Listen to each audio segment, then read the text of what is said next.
એ તો પગ કપાવવાની વાત થઈ ગઈ એટલે પછી કાઠું જ નહીં, કામ તો કાઠું જ હતું, પગ બચાવી દીધો. એટલે હા, પછી એણે કીધું કે ઓપરેશન કરીએ પણ તમારે પગ એમને સહી સલામત રહેશે, નકે તમારે પગ કપાવવો પડે. હા. તમારું આખું નામ શું? વરસિંગ ખેતા. કયું ગામ છે? બામરોલી. ખાડામાં પગ આવ્યો તો સાહેબ, એમાંથી આમ મસ્કાણું, એમાં ફ્રેક્ચર થઈ ગયો, પાક થયો કે અંદર. પાક થઈ ગયો તો રસી થઈ ગઈ. રસીથી ભાઈને કહેતો હતો, પાણીમાં પોટકો ઉપાડીને આવતો હતો અને પાણીમાં પગ ખાડામાં આવી ગયો તે અહીં ફ્રેક્ચર થઈ ગયું. રીંગવાળું. અચ્છા અચ્છા, રિંગ વાળું. રિંગ કેટલા મહિના રાખી? 3 મહિના. 3 મહિના રિંગ રાખી હે ને? બરોબર. ઓપરેશન તો સારું કર્યું. ઓપરેશન તો સારું કર્યું. પગ તો સાજો થયો. પગ તો સાજો થયો. સારા સાહેબ તો.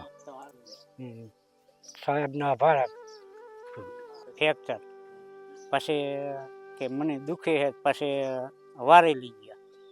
વારે લઈ ગયા એટલે આવો પાટો બાંધ્યો.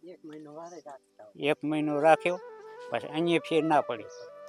પછી રાધનપુર હાડવે જ નહીં. રાધનપુર જે 2-3 પાટા થયા ને, 2 મહિના એના પાટો એમને રાખ્યો. પછી પાટો ના મેળાયો, આવું પાક થઈ ગયો. પછી અંદર અહીં હાટકીમાં પાક થઈ ગયો.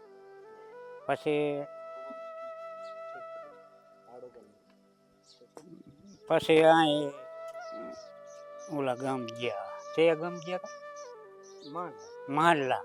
મૂળ રસી થઈ ગઈ અંદર. હા, માંડલા ગયા એટલે એને પાટો બાંધ્યો પણ ના મેળાય. પગ બચાયો એટલો સારું કહેવાય, નકે અમને એમ જ થાય કે આ કપાવવો જ પડશે. 6 મહિના ઉપર થયો, પણ ઓપરેશન કરાવીને 3 મહિના છે. એટલી ઘડી કેમ ના કરે? પાટા બંધાયા બીજે સાહેબ. પાટા બંધાય બધા.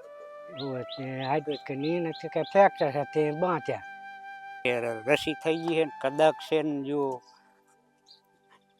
પગ ધરાવવાનો થાય કે ના નહીં, એ તો મેહુલ સાહેબનો ખૂબ ખૂબ આભાર.